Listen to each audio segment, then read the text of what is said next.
Hey, Thabreakmaster here, and let's talk anime. So this is week 2, episode 2 of this thing right here. And we got 3 new animes I'm going to be talking about today, plus a show that we talked about last week, which is Erase, which I'm going to be talking about right now. So let's just get right into it. So episode 2 of Erase, I'll have to say 2 thumbs up for this series so far. It's really good.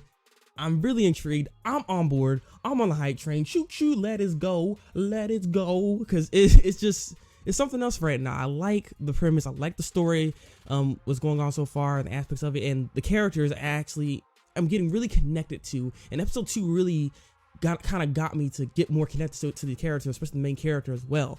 Like, I really like the main character's mother, for instance, and I like the fact that they had this whole moment together that he didn't even realize he had these kind of moments with his mother until now, because, you know, when he was older, and you know what happened in the first episode.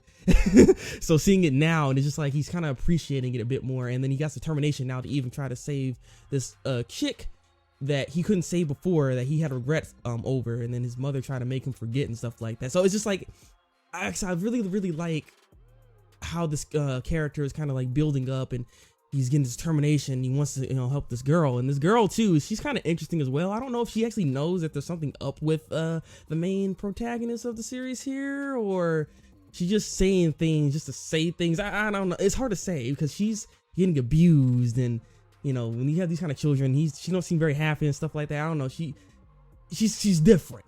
She's different is all I can really say, and I'm just hoping that he can get there in time before things get really stupid and stop that freaking child molester or whatever that guy's doing. Like, he killing kids, and like, this guy, because he's just like the starting point of all this bullcrap, and he pretty much went back in time to pretty much stop all this, like, nipping in the butt pretty much. So yeah, like I said, it's very interesting. I really like the premise. I really like how this show is going, and I can't wait for more. So again, if you haven't watched Erase yet, please go and watch the series. I pretty much spoiled quite a bit of stuff within this episode here, but like, hey, look, just go watch it, okay? God dang.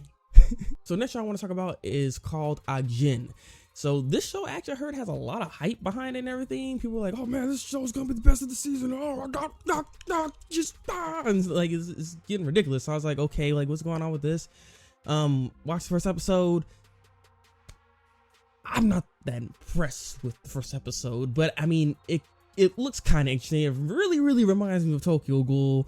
I mean, the main character looks like Kanagi, and then he has his best friend that's ride or die for him, that's right there, and that's like Kanagi's best friend. It's like, I don't know, it's like there's that parallel with that, and then also that this main character is different. He's an Ajin, not necessarily human and everything. So it's like, oh, okay, Kanagi kind of became a ghoul. He was already like the Ajin from the beginning. He was just freaking out like, oh my god, this can't be. I thought I was human. And his whole episode kind of like building up to that whole point, because he even asked a question in the to the teacher, saying how, hey, like Ajins are not really like human, right? And he was like, of course not. What? Sit down. Yeah, like, so it's I don't know. I can feel pain a bit, but at the same time, just like, I don't know. I want to feel something different here. I want to see where we're going with this. First episode just, kind of left me like, man. Not to mention, I have to admit, the animation for this series is kind of throwing me off a little bit. It has that same animation from like Iron Man Armored Adventures that was on Nickelodeon, if you know what that show is. Like it has that Ruby animation. That one show that Machinima made. Like it's just, I don't know. It's just not that clean, and there's moments where it kind of like has like a freeze frame, or it's freeze frame, like it's just like a still image. Or when they went to flashbacks, I saw that crap. I was like, what is this? Like, you went to flashbacks and nothing else is moving besides like I think the flames or something like that. Like it was just weird how they did the flashbacks, and they had this Ajin thing over him, and it was moving, but the character isn't moving. Like no one else is moving in the image and everything. So it's just kind of weird. I don't know if that was like an art direction that they're trying to do or what, but it's coming off a little odd for me. But I mean, the story itself, like I said, it's interesting. I just got to see more to see if I'm really going to be interested in this. And I think I will. I just got to get past the animation, which I can, because I've seen shows with pretty terrible animation. Aku no Hana is a good example of anime that doesn't have great animation, but it has an excellent story. And if you haven't watched that show, Aku no Hana is legit. I think more people should watch it. Just don't mind the animation so much, but it's good. But like I said, Ajin, it's meh right now for me for the first episode, but I gotta see more to see what we got going on with this show here. All right, so the next show I want to talk about is Hi to Gensou no Grimgar. This was actually recommended to me by one of my subscribers, and I decided to watch it. And I don't know, I watched the first 2 episodes that's out for this series here, and I don't know.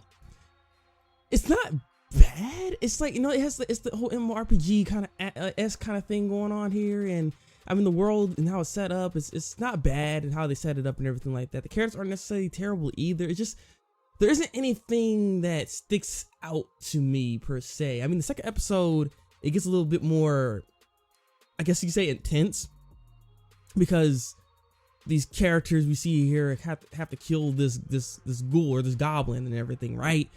And they successfully do it. I mean, they were having a hard time, mind you. By the way, they freaking suck. Like they are the worst freaking MMORPGers I've ever seen in any anime so far. Cause they are so bad. They can't even defeat these level 1 monsters and stuff. They're just struggling so hard, and they don't got no food. It's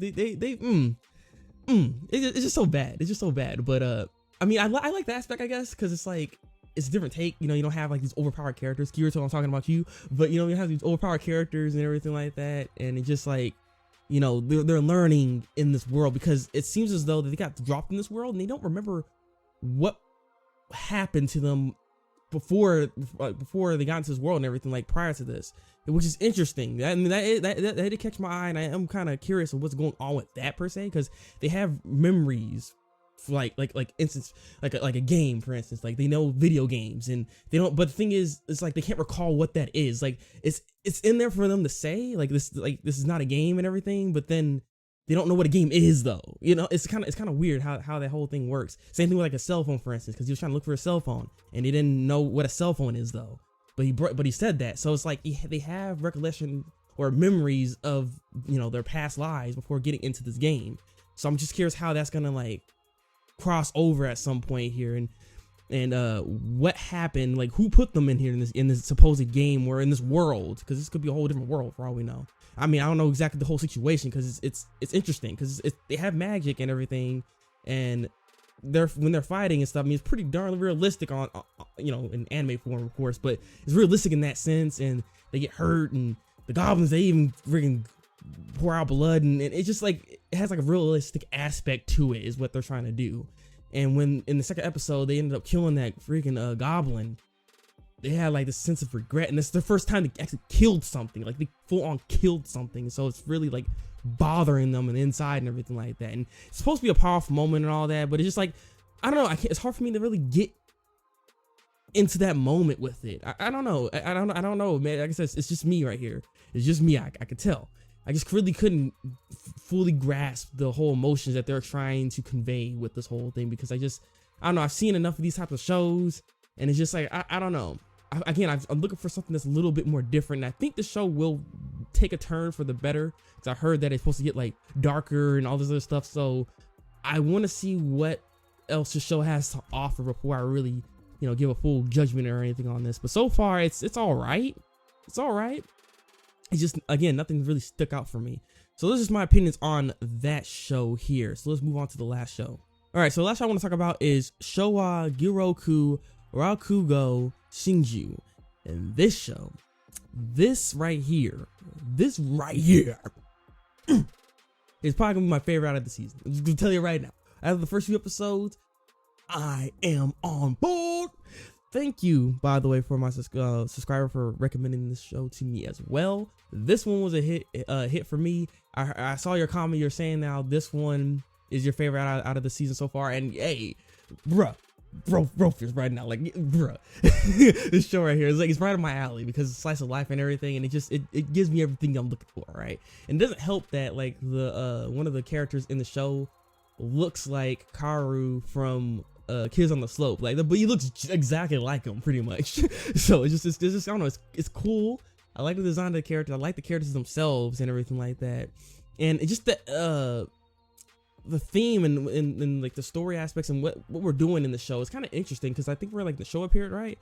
And Japan, and they're doing like this thing called Rakugo, and I think that's what it's called. I could be wrong, but I think it's called Rakugo.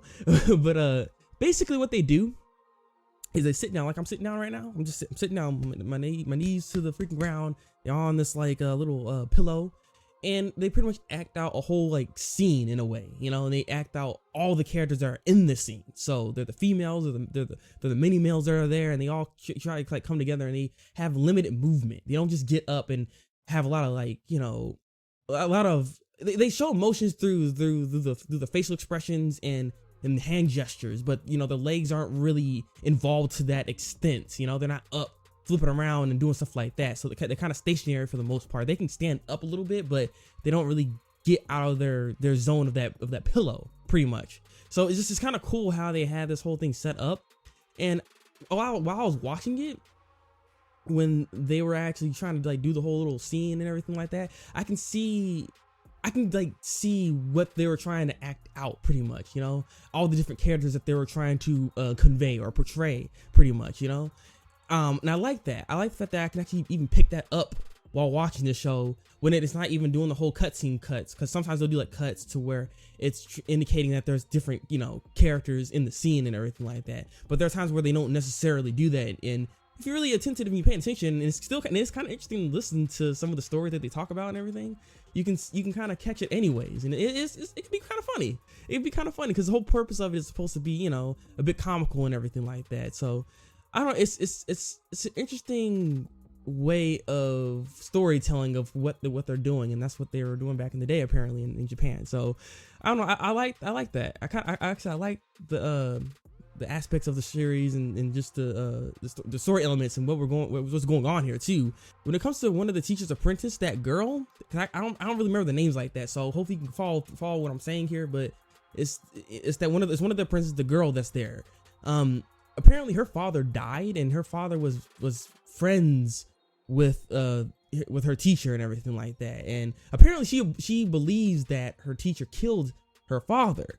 So it's like, what's going on here? Like, is that really what's going on? Because I don't. It's really hard to tell, because in one hand it's like he's saying these really offhanded remarks that's making you think he might be some evil dude, but then on the other hand it's like, especially from seeing the second episode, because you've seen how close they are and everything, it's like, I don't know. And then also when it comes to like this little scene we see the teacher pretty much over his friend's body, and there's blood on him and everything, and he's looking serious. Like, he's not smiling or looking menacing or anything like that. He's just looking serious and looks at her is what's going on, because she remembers the scene and what happened. She can't really fully grasp what happened exactly, but she remembers that.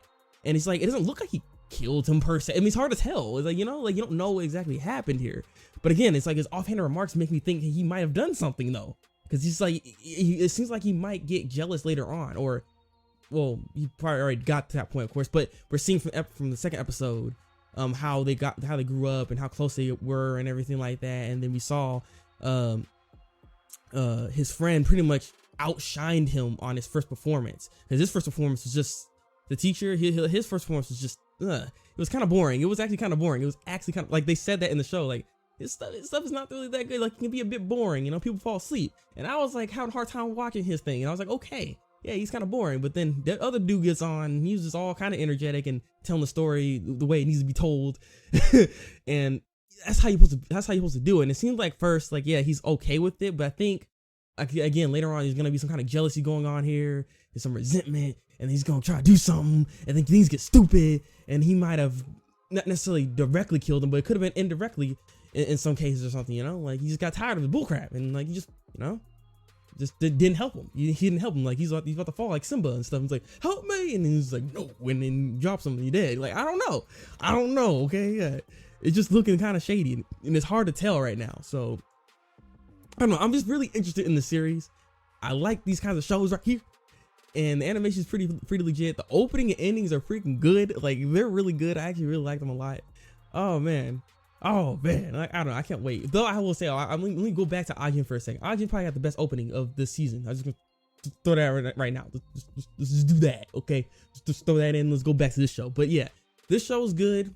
I pretty much spoil a few things here and there, but you still get into the show, watch it, and everything like that. If you haven't seen it, and if you like slice of life anime, please do yourself a favor and go ahead and watch Shouwa, Genroku, Rakugo, Shinjuu. I'm hoping I'm saying that right. I could be messing up. But this has been Let's Talk Anime. Leave your comments below and tell me what your thoughts are on the animes that I have talked about today. If there's any other shows you want me to go check out, please do not be afraid to leave in the comment section below and tell me. Like this video and subscribe if you want to see some more Let's Talk Anime. For me, the Thabreakmaster. Serves with the Thabreakmaster. Until then, people.